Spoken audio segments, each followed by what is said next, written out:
Okay, so on to the bulk or the body of the Part B, your actual answer that you're going to put down to try and get these 14 marks.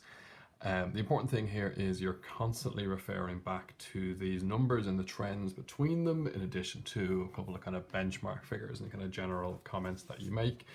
And it's important that you kind of hit all the headings that the examiner wants to see. So there's a few different ways of kind of remembering what those headings are. You'll notice the exam question generally says performance, state of affairs and prospects, and it has a couple of kind of headings under each. Doesn't really lend itself to an obvious way of learning off, I wouldn't have said. Your book uses lip gloss. I think you'll see like pulgdus as a less memorable, less easy to remember maybe way of doing it elsewhere.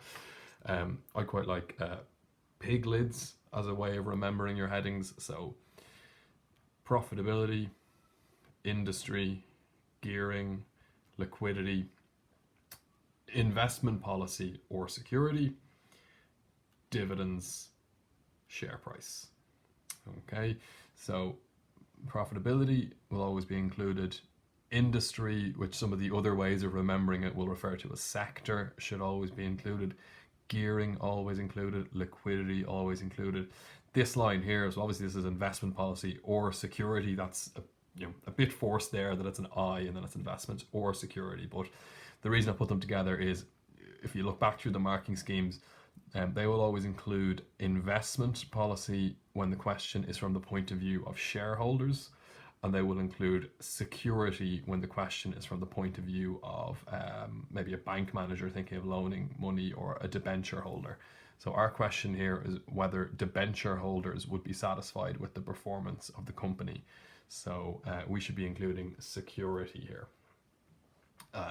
Dividends then I would always include.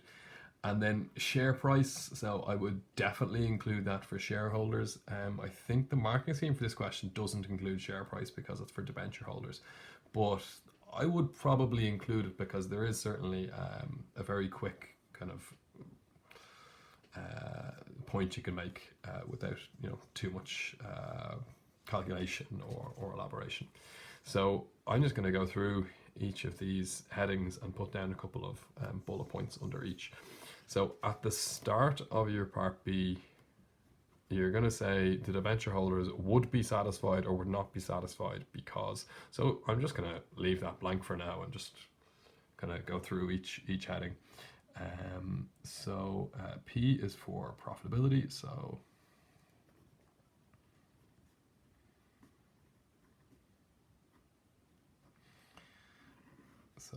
profitability. So under profitability, I would say return on capital employed is the most important one to include here. So what was it last year? It was 12.4%.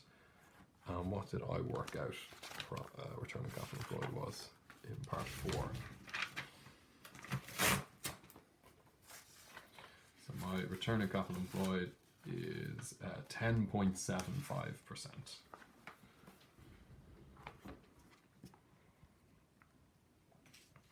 So 12.4% last year, 10.75% this year. So write it out in full, but return on capital employed has decreased from 12.4% to 10.75%.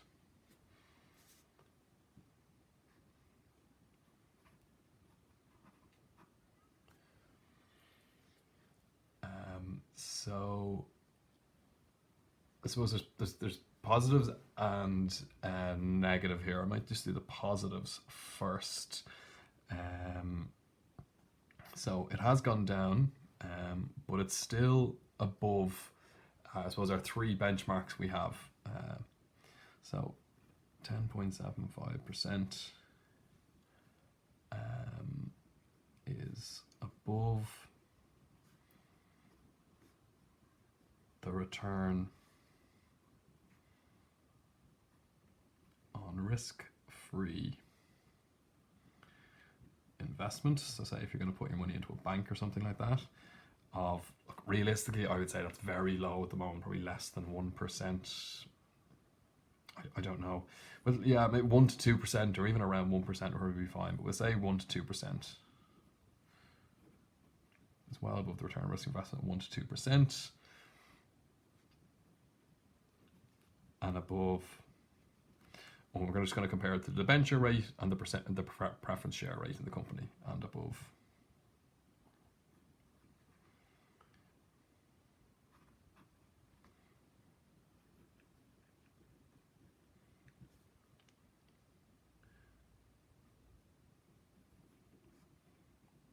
And 8%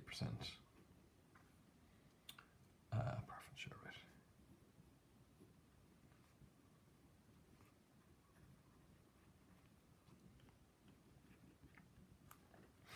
So the return on capital employed is like profits divided by capital employed. So the money invested in the company, what percentage is it returning? Okay, so so running a company, investing your money in a company is a risky endeavor. You could lose your money. You mightn't make like the company could be loss making, or maybe not make as high a profit. So it's a risky investment. So you're just comparing it to completely risk-free investment, maybe just putting in a bank or something, and then the less risky investments of just loaning a company money, or buying preference shares in a company. And in this case, the 10.75% is above that. Okay, so it's above the return, so that's good. However,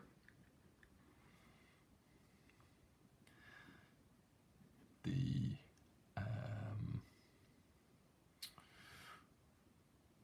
return capital employed has got worse, has disimproved, has declined, has gone down, whatever kind of has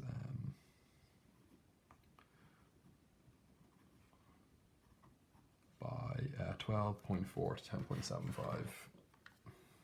What is that?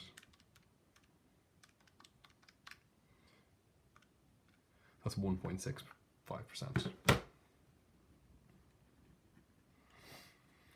From last year was 2016. So 2016 to 2017. And this is concerning.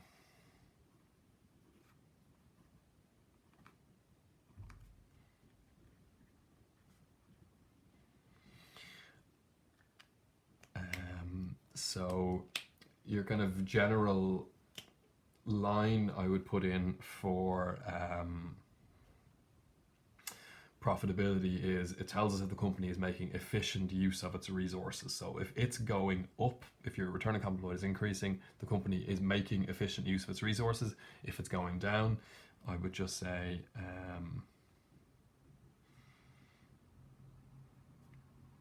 this means the company is making less efficient use of its resources. So, if it was increasing, you kind of needed in the mirror image of this question. You can kind of see how that would pan out. Also under profitability, just you've done earnings per share last year versus this year. So let's just put those in as well. Earnings per share last year was 20 cents. And this year is 18.86%. So earnings per share. So again, I would write it out in full rather than writing EPS. So earnings per share has also declined or got worse or disimproved, whatever, from 20 cents last year to 18.86% this year. All right, and that is profitability answered. So my next one I'm going to write is industry. So I would write just a couple of fairly general points here.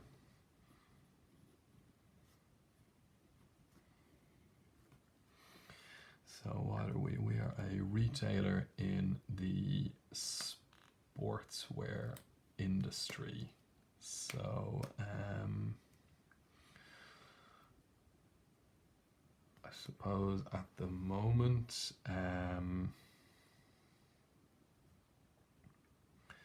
so we don't know a huge amount about the company, but I might just say, so if the company exports a lot, they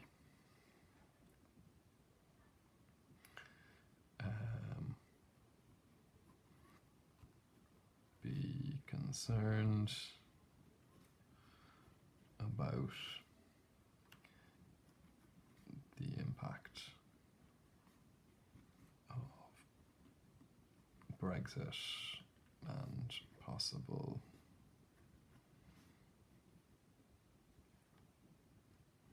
currency fluctuations. A retailer in the sportswear industry.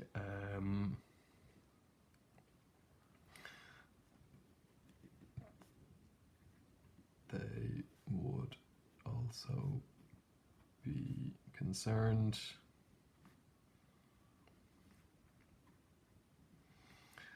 about any economic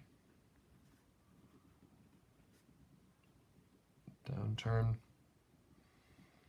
especially post-COVID or post-pandemic.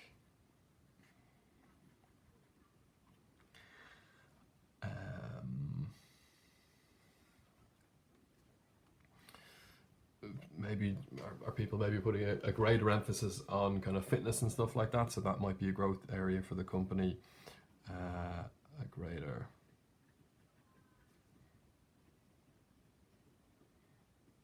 emphasis on fitness and exercise would mean potential growth for the company. I suppose Brexit as well could be an opportunity. Brexit could be a potential opportunity for the company as British competitors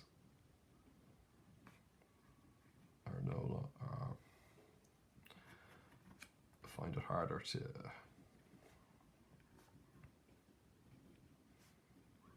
export to the EU. So, I mean, I don't think there's anything very, very obvious there. Sometimes the industry will lend itself to very, very obvious comments. That's kind of a tricky one, I would say. So I've just kind of made some fairly general points to get them down quickly. If the company exports a lot, they would be concerned about the impact of Brexit. So if they're exporting into the UK, Brexit might present difficulties. On the other hand, Brexit could be a potential opportunity for the company as British competitors find it harder to export to the EU. So for us exporting to Britain, harder. For British competitors exporting to the EU, harder. So we might come in and take their place. So there's a risk and an opportunity. They would also be concerned about any economic downturn, especially post-pandemic. So that's just a very general kind of point. And then just about lifestyles in general. So a greater emphasis on fitness and exercise would mean potential growth for the company. Like I said, no kind of really, really obvious points there, I don't think. So just about getting something down as quick as you can and then moving on. But there's no kind of formulas there. And like I said, don't spend too long kind of torturing yourself over that and trying to get a perfect answer down. The next one then is gearing. So if I put that here,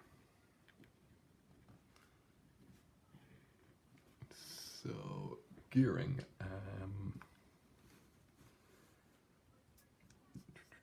So I did that. So last year's gearing percentage, and I also would have worked out this year's. So last year the gearing percentage was 41, and it was one of the three I worked out at the start of my Part B, and I got 53.76%. So a company is lowly geared if its gearing percentage is less than 50, and it's highly geared if its gearing percentage is more than 50. Companies want to be lowly geared. So gearing is about the capital structure of the business. It's about, of this capital employed of 930, how much is owned by people external to the company, so your preference shareholders and your debenture holders, and how much is internal to the company. Okay, so the fact that this company has gearing of 54%, or almost 54%, that will be concerning, especially as it was 41 last year. So yeah, so just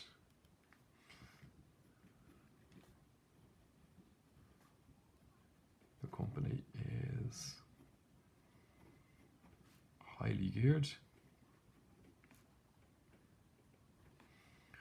with a gearing ratio or gearing percentage of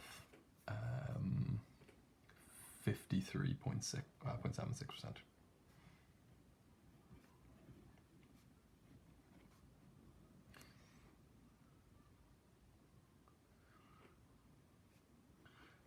This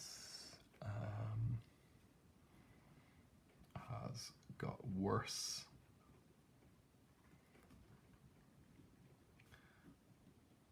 since last year, when the company was lowly geared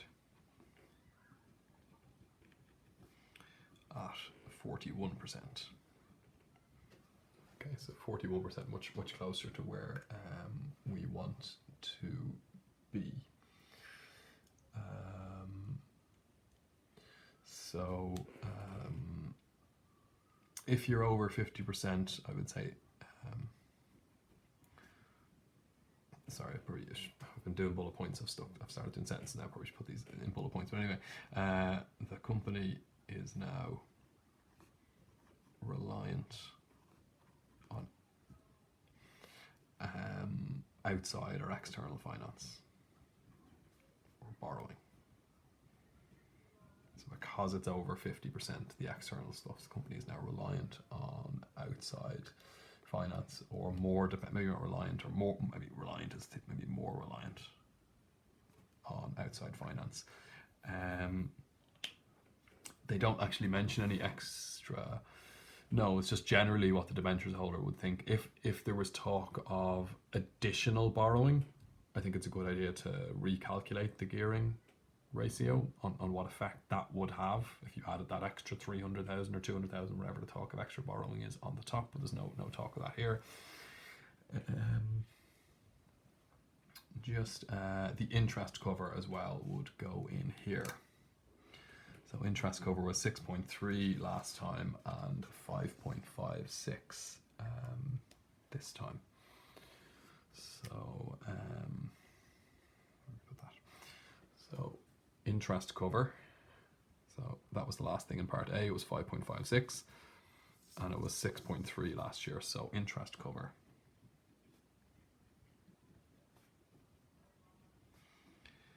has decreased from 6.3 times to 5.56 times.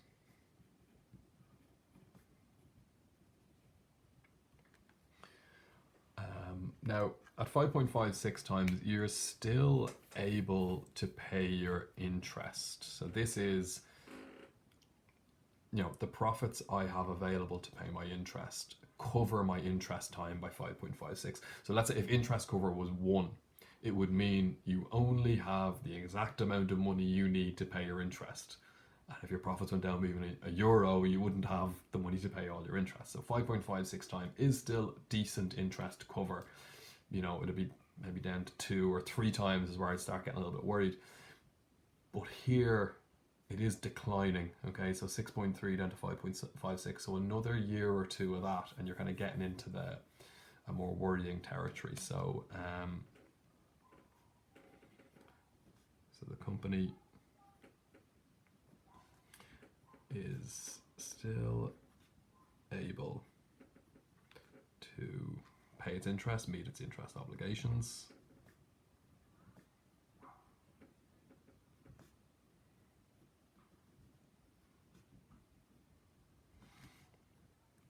But the trend is worrying for the future.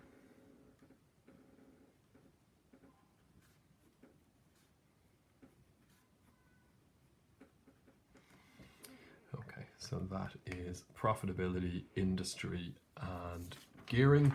So I'll just take a quick break there and I'll finish off the question in another video.